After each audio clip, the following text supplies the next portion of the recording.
তুমি বলছো বাপ মায়ের থেকে বয়সে বড় হয়, আবার বাপ মায়ের থেকে লম্বায়ও বড় হয়। হ্যাঁ, সব দিকে হয়। কেন কম বয়সের ছেলেরা একটু বেশি বয়সের মেয়েদের বিয়ে করে না? করে না বলা যাবে না, করে। ওই কোনো ইন্টু পিন্টু ব্যাপার থাকলে তখন তো দিতে হবে। আর হবে ওই রকম হবে। আর যদি বাপ, শোনো, মা যদি বাপের থেকে বয়স মানে লম্বায় বড় হয়, কিরকম লাগবে বলো তো? কোনো জিনিস কিনতে গিয়ে বা কোনো জিনিস কিনে এনে মা বাপ দেখাবে, হ্যাঁ গো কিরকম লাগছে উপরের দিকে তাকিয়ে, ভালো লাগছে? উপরের দিকে তাকালে ভালো লাগবে না। অর্থাৎ আমি একটা কথা বলি, তুমি সুরে বলো, আমি তোমাকে সুরে। ঠিক আছে, চলো রেডি। হাদিস ও কোরআন, একটু হাদিস ও কোরআন দেবে তার প্রমাণ, হাদিস ও কোরআন দেবে তার প্রমাণ। মায়ের সেবা আগে পিতার সেবা পরে, এমন কথা বলেন শেষ পয়গম্বরে। হাদিস ও কোরআন, হাদিস কোরআন প্রমাণ দিচ্ছে মায়ের সেবা আগে করো, পিতার সেবা পরে করো। বলো তো আল্লাহ কাকে আগে সৃষ্টি করেছে, বাপকে না মা? আল্লাহ আগে কাকে? পিতা আদমকে। তাহলে কে আগে এলো, আব্বা না মা? বাপ আগে এসেছে, কিন্তু কে বড় হলো?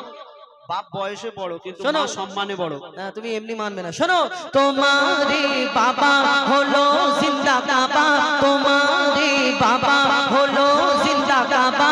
আর প্রথম খোদা করলো সবার পিতা আদম, তারপরে মা হাওয়াকে করিল সৃজন। তোমারে বাবা।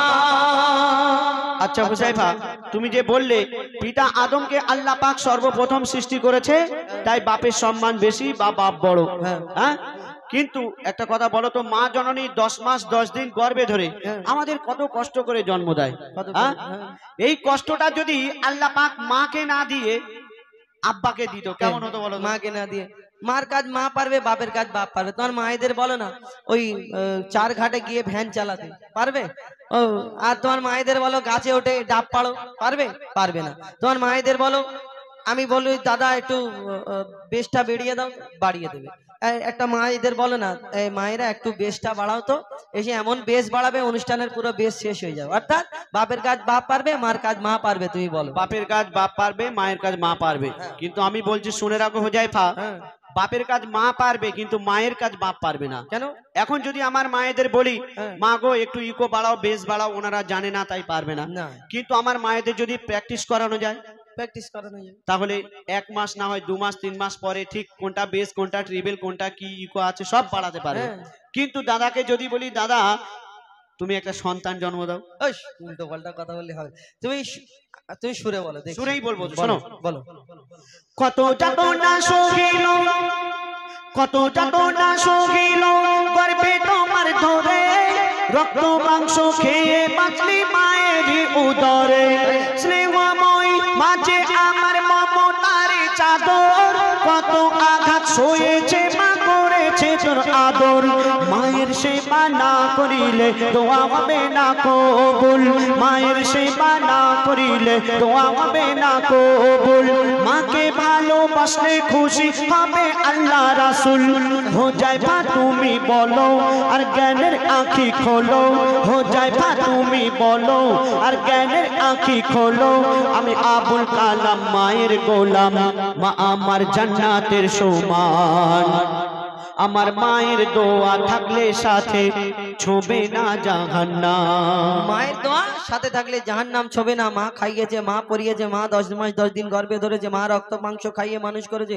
আর তুমি বলে হুজাইফা তুমি বলো জ্ঞানের আঁখি খোলো। আমাকে তো পাগল মনে করে। আচ্ছা যাই হোক, তুমি আমার বন্ধু, অনেক কিছু বলতে পারো।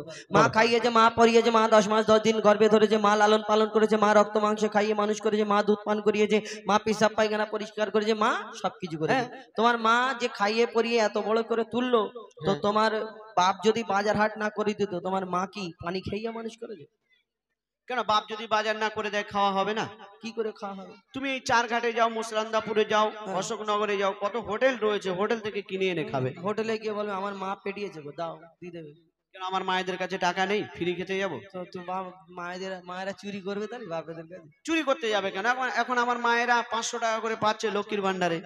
500 টাকা করে কদিন চলবে? চলবে তো কিছু। আচ্ছা ঠিক আছে, পাচ্ছে। আমি আরেকটা কথা বলি, তুমি একটা এতিম, তুমি তো মাদ্রাসায় পড়াশোনা করেছো, তোমাকে একটা প্রশ্ন করি। এই এতিম ছেলেরা যারা থাকে কত কষ্ট বলো তো বাপ না থাকলে? আর একটা প্রশ্ন করি, তোমার মায়েদের যদি বাপেরা বিদেশে রেখে কাজে চলে যায়, বাপেরা যদি মায়েদের রেখে বিদেশে কাজে চলে যায়, বাপ না থাকলে কত কষ্ট জানো? হ্যাঁ, বাপ যদি বিদেশে কাজে চলে যায়, মায়ের কষ্ট হলে মা নানির বাড়ি চলে যাবে। আমার নানীরা তো বিয়ে দিয়েছে খাওয়ানোর জন্য, এমনি তুমি এমনি মানবে না। শোনো তাহলে, ওই যার ওসিলায় এলে ধরাই পিতা জন্মদাতা, ঠিক বললাম? হ্যাঁ ঠিক আছে। তুমি কি বিনা বাপে এসেছো? হেলিকপ্টার। তাহলে বাপ না হলে দুনিয়ায় আসতে পারবে না। শোনো, ওই যার ওসিলায় এলে ধরাই পিতা জন্মদাতা, আর পিতার মনে তাই কখনো দিও না গো ব্যথা, তুমি পিতার মনে তাই কখনো দিও না গো ব্যথা। আর কেটে কেটে শুধু মা খেয়েছে, মা পরিয়েছে, মাই করেছে, যারা দিন মজুরি কাজ করে, টেনে বাসে হকারি করে, রোদে মাঠে ঘাটে চাষ করে সন্তানকে মানুষ করে, লালন পালন করে, তাদের জিজ্ঞেস করবে বাপের একটা কত কষ্ট, এমনি না। শোনো, ওই কেটে কেটে বাবা মাতার ঘাম পায়ে ফেলে, আর রক্ত পানি করে আঘার মুখে দেয় তুলে, আর পিতা জাগার দুনিয়াতে নেই, দুনিয়া তাগার আধার, পিতা জাগার দুনিয়াতে নেই, দুনিয়া তাগার আধার। পিতা না থাকলে হাজার রকম সইতে হয় অত্যাচার, বল বলো আবুল কালাম দুনিয়াতে বেশি কার দাম, বল বলো আবুল কালাম দুনিয়াতে বেশি কার দাম। যার পিতা আছে তার কাছে আছে দুনিয়ার খাজানা, আর পিতা না থাকলে তোমার মায়েদের জীবন সুখে থাকবে না, তোমারই বাবা। তুমি বলছো যে একটা সন্তানকে মানুষ করতে গিয়ে বাবা অনেক পরিশ্রম করে, অনেক খাটাখাটনি করে, আর মায়েদের কাছে মায়ের স্বামী যদি না থাকে মায়েদের জীবন সুখী হয় না, তাই বাপের সম্মান বেশি। কিন্তু হুজাইফা শুনে রাখো, বাবা যতই পরিশ্রম করুক আর যাই করুক, তবুও আল্লাহ পাক মাকে বেশি সম্মান দিয়েছেন। কেন শুনবে? তুমি যে নামাজ রোজা করছো, আল্লাহ পাক তৌফিক দিলে হজেও যাবে, কুরবানির সময় কুরবানি করছো, কত কি ইবাদত করছো, কেন করছো বলো তো? আল্লাহকে ভালোবেসে, আল্লাহকে রাজি খুশি করানোর জন্য, নবীকে ভালোবেসে। আর ভালো মন্দ দুটো কাজ আছে, জান্নাত জাহান্নাম, যে ভালো কাজ করবে এবং খারাপ কাজ করবে। আর জান্নাত জাহান্নাম যেরকম আছে, জাহান্নাম তো আর সেই মাইক্রোওভেন সিস্টেম না যে শ্যাক ভিতরে ঢুকিয়ে শ্যাক দিয়ে আবার বার করে নেবে। একবার যদি ভিতরে যাও বাবা, খালি গুলগুল করে আওয়াজ হবে। আর আল্লাহ ভালোবেসে যদি জান্নাতে দেয়, ব্যাস এই কটা আশা, এছাড়া কোনো আশা নেই আমার। তুমি আল্লাহকে রাজি খুশি করানোর জন্য ইবাদত করছো, জাহান্নামের ভয়ে ইবাদত করছো, আর জান্নাতে যাওয়ার জন্য ইবাদত করছো। তো তুমি যে জান্নাতে যাবে, সেই জান্নাত তোমার কোথায় আছে বলো তো? জান্নাত কোথায় আছে? 8টা জান্নাত কোন জান্নাতে দেবে আমি কি জানি? যদি জান্নাতে দেয়, সেই 8টার মধ্যে যে জান্নাতটা তুমি পাবে, সেই জান্নাত হবে তোমার মায়ের কদমের তলায়। মায়ের কদমের তলায় তো কি বলে কি হয়েছে? মায়ের কদমের তলায় সন্তানের জান্নাত, তাহলে মায়ের সম্মান বেশি না? তো কি হয়েছে? আমি বলছি মায়ের সম্মান বেশি। শোনো, মায়ের কদম তলায় জান্নাত যদি হয়, জান্নাতের চাবি থাকবে বাপের হাতে, তুমি যাবে কোথায়? জান্নাতের চাবি বাপের হাতে? হ্যাঁ ঠিক আছে, আমি ওটা পরে বলছি, তুমি শোনো সুরে। বলো দেখি। মায়ের কদম তলে আছে সন্তানের জান্নাত, ওগো মায়ের কদম তলে আছে সন্তানের জান্নাত, দিনে রাতে সেই মায়ের করে যাও খিদমত। কেন? যদি কেটে গায়ের ছাল মায়ের পায়ের জুতা বানানো হয়, এক ফোঁটাও দুধের দেনা সোজা যাবে না দুনিয়ায়। মা যদি বদদোয়া করে জীবন তোমার পরে বাদ, মা যদি বদদোয়া করে জীবন তোমার পরে বাদ, মায়ের মনে আঘাত দিলে আরশ লাগে আঘাত। তুমি মায়ের কদর করো আর সবর মনে ধরো, তুমি মায়ের কদর করো আর সবর মনে ধরো, মায়ের দোয়ায় নবী খুশি হয়, খুশি রাব্বানা। তুমি মায়ের মনে কষ্ট দিলে জান্নাত পাবে না। মায়ের মনে কষ্ট দিলে জান্নাত পাবে না। মা খুশি হলে আল্লাহ খুশি হয়, মা খুশি হলে নবী খুশি হয়। মায়ের পায়ের তলায় জান্নাত। আর জান্নাতের পরে আর কি বলে নাকি মনিরুল ভাই? জান্নাতের পরে কেউ তো বলবে না আমি জাহান্নামে যাব, কেউ বলবে না, সবাই জান্নাতে যাবে। আর মায়ের পায়ের তলায় জান্নাত। তালি এই বাচ্চারা সব তো মেয়ে, কি আওয়াজ ফের তুমি?